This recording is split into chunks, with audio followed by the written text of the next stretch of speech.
Programa Diálogo com Edibo Bernardes. Apoio Valorap, auditoria, contabilidade, consultoria tributária e financeira. Acirp, valorize o perto, valorize o próximo. Musicake, venha reconhecer Unidade Itatiaia.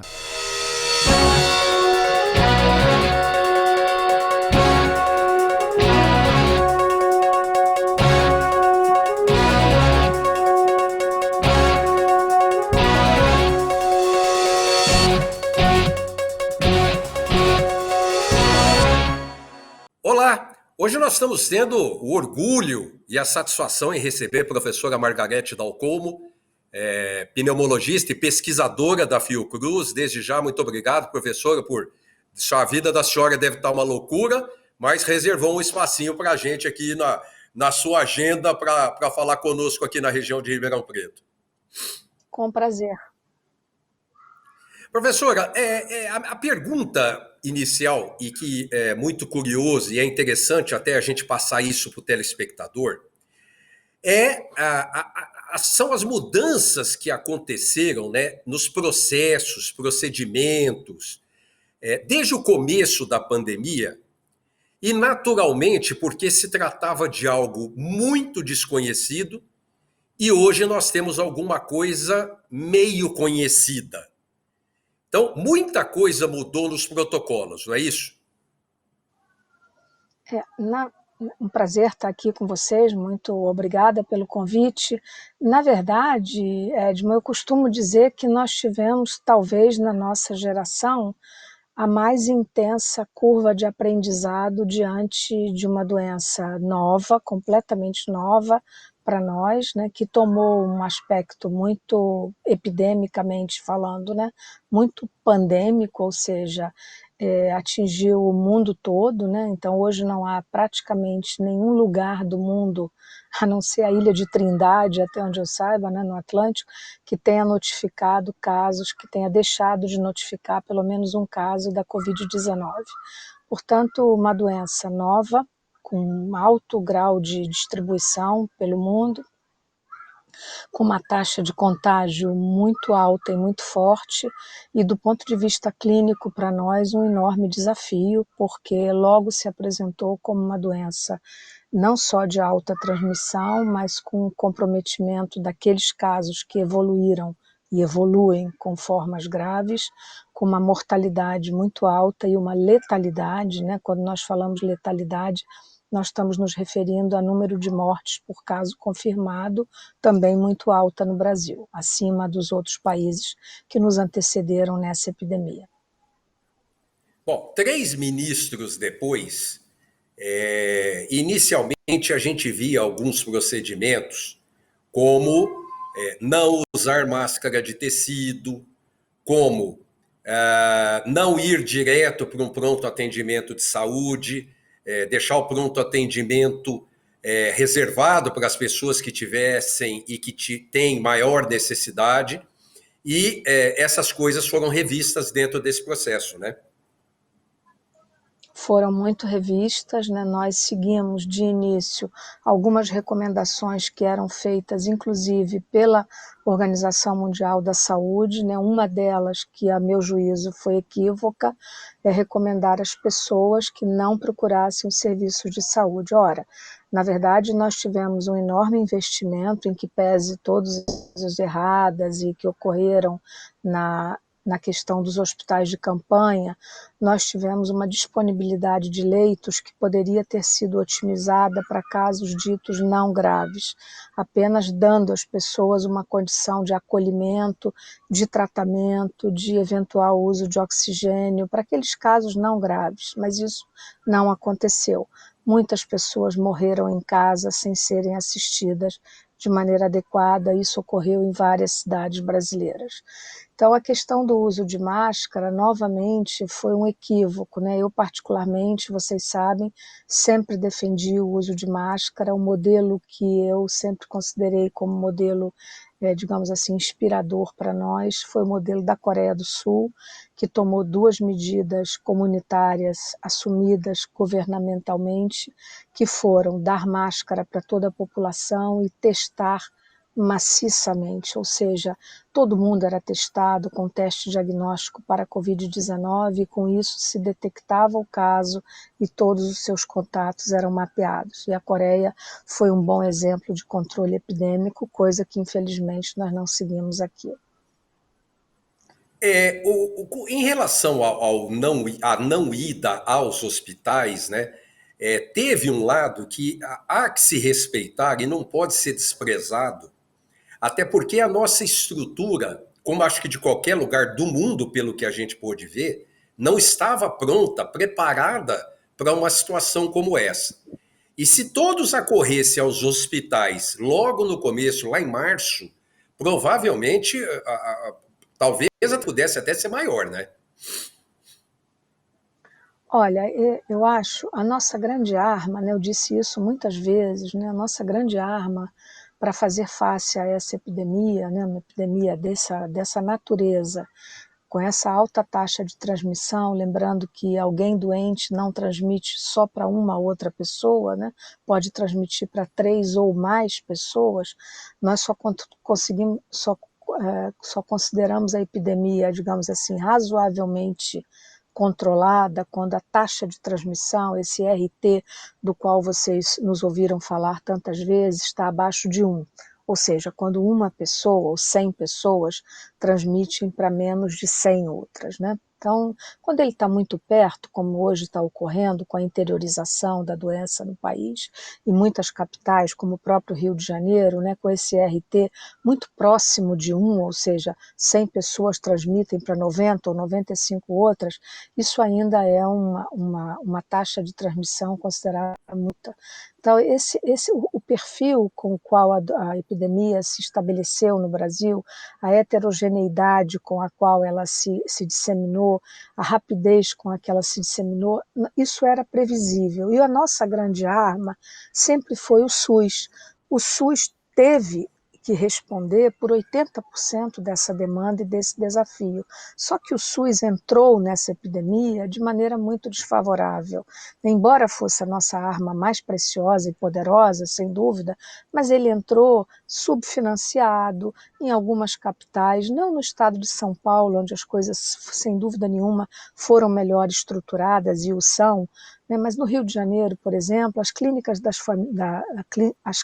da família, muitas delas tinham sido desativadas, muitas delas perderam o seu corpo de recursos humanos.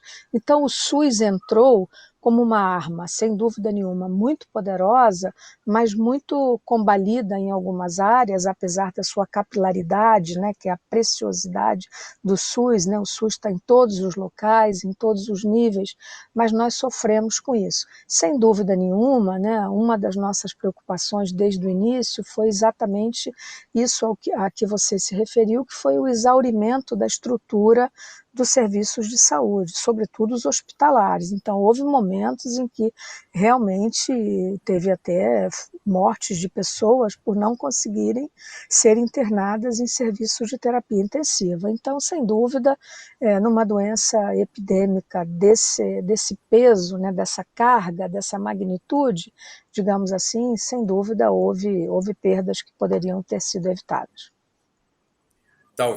Talvez se o projeto do Sérgio Arouca tivesse sido, né, tivesse tido o investimento, a visão correta e desde inicial, do começo dos anos 2000, desse projeto do SUS, que aliás é um exemplo para o mundo inteiro. Eu acho que a gente tem que deixar isso muito bem registrado, né? Porque o que nós temos aqui, não tenho informação de outro país que tenha um sistema de saúde como o SUS. Porém, eu tenho certeza que ele não deverá estar mais despreparado, como acho que o setor de pesquisa, que a senhora é uma das líderes no Brasil, também vai ter uma outra visão por parte dos governos em termos de investimento e atualização, né? Acho que sim, né? Eu acho que a própria sociedade civil brasileira ela merece saber algumas informações, além de todas as que nós vimos dando, né, quer dizer, muitos médicos, né, isso é uma coisa bonita de se registrar nesse momento, né, nunca a sociedade civil esteve tão próxima de nós ou nós dela, né, assim, muitos médicos, não temos nos furtado a comparecer, como estou fazendo nesse momento, na imprensa, nos órgãos de divulgação, né, saindo dos nossos, digamos, dos nossos casulos de trabalho, né, seja laboratórios, seja hospitais, no sentido de dar informação e dizer a verdade às pessoas, né, criticar condutas que não têm, digamos assim, suporte científico, informar as pessoas. Esse é um dever, digamos assim, cívico, né, que não só a racionalidade exige, mas assim, um compromisso nosso de dizer a verdade, o que está acontecendo, qual é o prognóstico, né, como nós temos feito o tempo inteiro. Então eu acho que esse papel, essa coisa nova, e que eu acho que foi um fruto, um dado positivo dessa epidemia no Brasil, foi exatamente essa proximidade da comunidade acadêmica, da comunidade científica com a opinião pública. Acho que isso foi uma coisa muito positiva. Hoje no Brasil as pessoas sabem quem somos nós, quem são os virologistas que estão trabalhando, que estão produzindo testes diagnósticos, quem são os pesquisadores de São Paulo, do Rio Grande do Sul, do Nordeste, as pessoas que mais estão envolvidas em protocolos, né? Nós que estamos conduzindo os protocolos de pesquisa de vacina, as vacinas de fase 3 que estão indo no Brasil, onde o Brasil tem tido, sem dúvida nenhuma, um protagonismo bastante louvável nesse sentido, né? Então, assim, entre todas as iniquidades do Brasil, né, as desigualdades sociais que foram reveladas de maneira quase que obscena nessa epidemia, né? Aliás, como eu disse, em março, né, quando eu dei a minha primeira entrevista para o jornal O Globo aqui no Rio, eu disse: a Covid-19 vai mostrar de maneira obscena a desigualdade social brasileira, o que aconteceu, obviamente. Eu vou chamar o nosso intervalinho, daqui a pouquinho estamos de volta. Até já!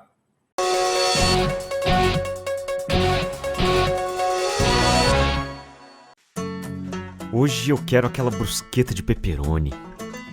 Eu não vejo a hora de provar o confit de pato. Ou será que peço o risoto de carne seca, hein? E eu mereço o brownie de sobremesa.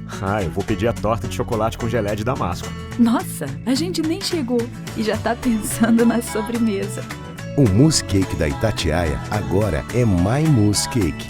O mousse cake que você sempre amou, com tudo que você sempre pediu. 1924. O desafio está no ar. Rádio Clube. Liderança total.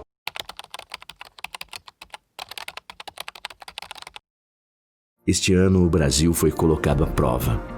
A proliferação de um vírus desconhecido tirou a vida de milhares de brasileiros.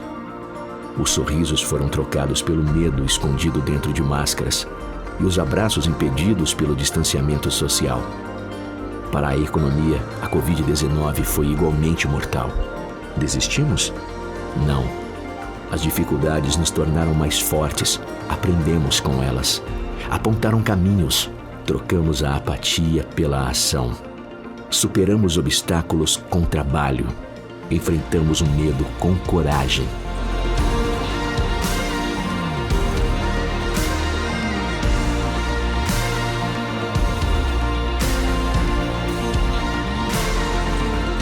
Somos resilientes. Somos a CIRP. Voltamos a apresentar Diálogo, Apoio, Valorap, a CIRP, Mousse Cake. Estamos de volta com o segundo bloco do programa, recebendo gentilmente a professora e pesquisadora Margarete Dalcomo, da Fiocruz, e que é uma das líderes em informação e de pesquisa e desenvolvimento de trabalho no país, e que tem nos ajudado diariamente, a gente acompanha por todas as emissoras de televisão, a esclarecer e orientar com relação a esse surto de Covid-19. Professora, com relação aos tratamentos, nitidamente nós temos percebido que existe um melhor relacionamento entre os médicos e a doença. Basta saber o seguinte, aqui em Ribeirão Preto, nós temos desde junho de 200 a 300 contaminados diários. Contaminados. E o número de óbitos reduziu para 10 a 20%, o que mostra claramente, a gente não, é matemático, né? Está morrendo menos. Está morrendo menos. O que mudou nisso, professora? Você se lembra que há pouco nós falávamos do que eu chamo a nossa curva de aprendizado, né? E vocês aí em Ribeirão Preto têm uma vantagem, porque o grupo da USP de Ribeirão Preto, com quem eu particularmente tenho muito contato, né, com o professor Dalmo, professor Domingos Alves, que tem trabalhado de maneira magistral na elaboração de modelos, na interpretação do que está acontecendo do ponto de vista epidemiológico, não só na região de Ribeirão Preto, como no estado de São Paulo, e nós temos muito contato, porque pertencemos ao mesmo grupo de pesquisa que se chama Rede TB de Pesquisa Brasileira. Então, assim, na verdade, isso também faz parte da nossa curva de aprendizado, né? Nós aprendemos a manejar melhor os casos. Nós entendemos muito rapidamente que a doença que chegou até nós, vinda da China e dos países europeus que nos antecederam, né, nesse ciclo epidêmico, e que havia chegado até nós como uma pneumonia grave, não era uma pneumonia grave.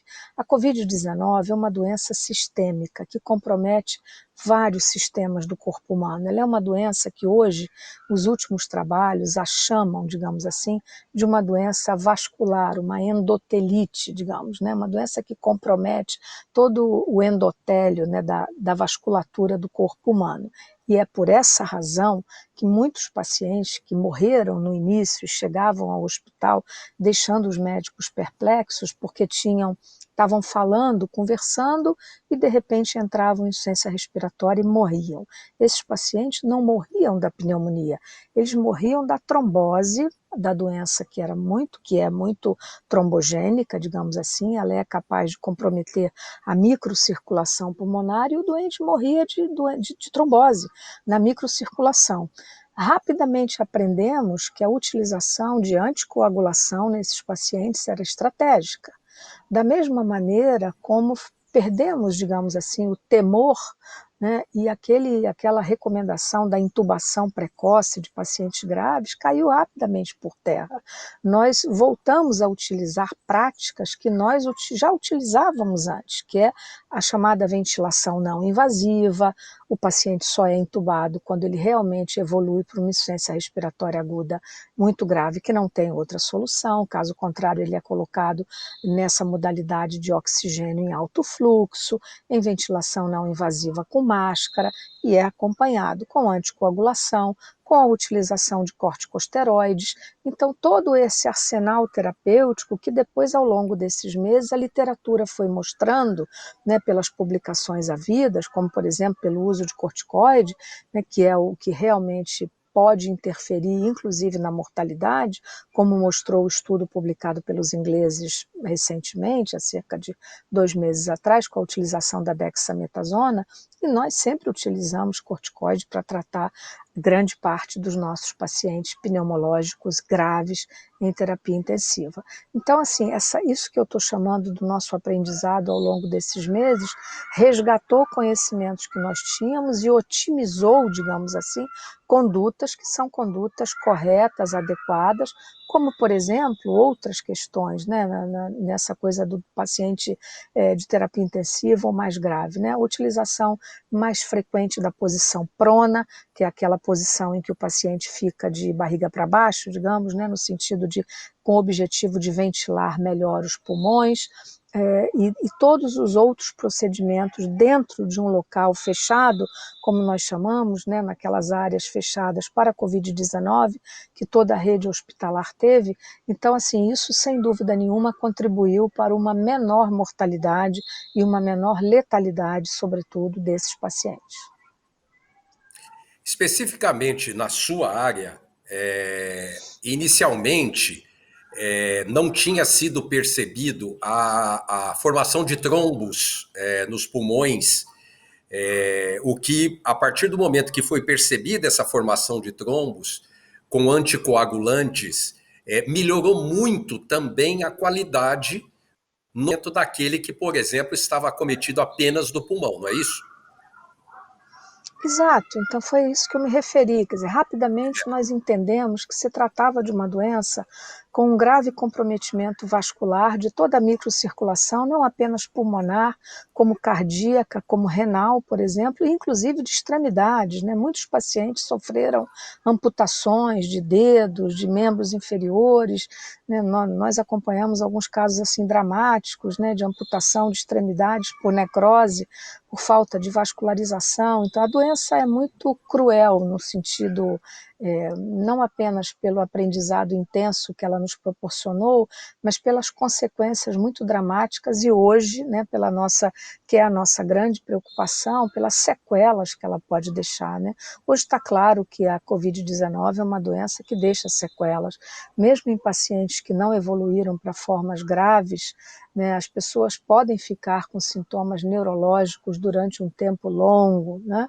Questões como, por exemplo, a perda do olfato, a perda do paladar, essas costumam voltar num tempo não exatamente curto, né? Tem gente que volta em 2, 3 semanas, algumas pessoas em dias e outras levam meses para recuperar, né? E nós não sabemos se aquelas que estão levando meses ficarão com essa sequela perene, né? Há muitas questões que nós ainda não sabemos responder, né? Então, por exemplo, hoje nós estamos vendo, inclusive em pacientes mais jovens, abaixo de 50 anos de idade, sequelas cardiológicas muito importantes, né? Com uma doença chamada miocardite, enfim, pelo comprometimento do músculo cardíaco, isso leva a um dano cardiológico, inclusive em gente mais jovem que não era portadora de comorbidade prévia. Então, hoje a nossa grande preocupação é tratar os pacientes de maneira muito próxima, usar anticoagulação sempre que necessário, de acordo com a medição dos chamados marcadores relacionados à COVID, que são feitos no sangue, digamos assim, o controle muito próximo da oxigenação e o atendimento, a assistência a esses pacientes num serviço de saúde sempre que eles não se sintam suficientemente à vontade para ficarem em casa ou serem acompanhados. E é claro que o recomendado é que cada um tenha ou uma unidade do SUS de referência para seu acompanhamento, ou um médico da sua confiança, como muitas pessoas têm, para responderem às suas, se não às suas dúvidas clínicas, como eu costumo dizer, pelo menos às suas angústias e aos seus medos, que são muitos. A senhora citou as comorbidades, continuamos com aquele elenco, obesidade, diabetes. Quais são as que foi se descobrindo as mais graves, as mais contundentes que complicaram o tratamento? Desde o início dos primeiros trabalhos chineses, né, se mostrava, inclusive nós na primeira revisão que fizemos ainda na gestão do ministro Mandetta, no Ministério da Saúde, eu participei daquele grupo inicial que assessorou, nós fizemos a revisão do fluxograma, digamos assim, que o Brasil usava para síndrome gripal, né, e para síndrome respiratória aguda grave. E baseado nos trabalhos chineses, né, até aquele momento se mostrava que a hipertensão arterial grave ou cardiopatias eram os marcadores clínicos de maior risco para a gravidade de doença. Não para adquirir a doença, mas para evoluírem com gravidade na doença. E logo depois nós fomos vendo que os fenômenos de natureza vascular, a obesidade é por si só um dos fatores, digamos assim, de maior risco para a morbidade e para a mortalidade da Covid-19. O doente obeso, ele já é um doente que nós chamamos, na nossa linguagem, de inflamado. A célula adiposa, ela já é uma célula inflamada por natureza, né? Então, assim, houve, sem dúvida, uma relação direta desse marcador clínico, obesidade, em relação à mortalidade e a complicações relativas à Covid-19, sem dúvida nenhuma. Diabetes descompensado, hipertensão arterial, cardiopatias, pneumopatias graves, por exemplo, o paciente enfisematoso grave, ele é um paciente que, se ele evolui com insuficiência respiratória, com necessidade de ventilação mecânica, é um paciente que sofrerá um processo de desmame, como nós chamamos, extremamente complexo, exigindo muitas manobras, digamos assim, complementares para que ele possa ter uma chance de sair desse quadro. Nós estamos caminhando para o final da nossa entrevista e eu preciso fazer uma pergunta de caráter político para a senhora. O mundo inteiro, não é um problema brasileiro, ou em vários países do mundo, nós tivemos os líderes ou que subestimaram, ou que por interesses diversos não trataram a doença da forma como deveria ser tratada. O primeiro-ministro britânico, que no começo tentou tratar de uma forma, foi acometido, teve gravidade no seu tratamento, e quando voltou de outra forma para lidar com a doença, não é? Como a senhora viu no Brasil essa conduta, essa liderança brasileira, não só do presidente da República, eu estou me referindo, viu, doutora? Eu estou me referindo também aos governadores, aos prefeitos, porque são eles que são os líderes e que definem investimentos, definem atividades, são eles que definem tudo. Como é que a senhora viu esse papel dos políticos brasileiros durante essa pandemia? Acho que nós pagamos um preço no controle epidêmico no Brasil, entre outras coisas, também por isso, né?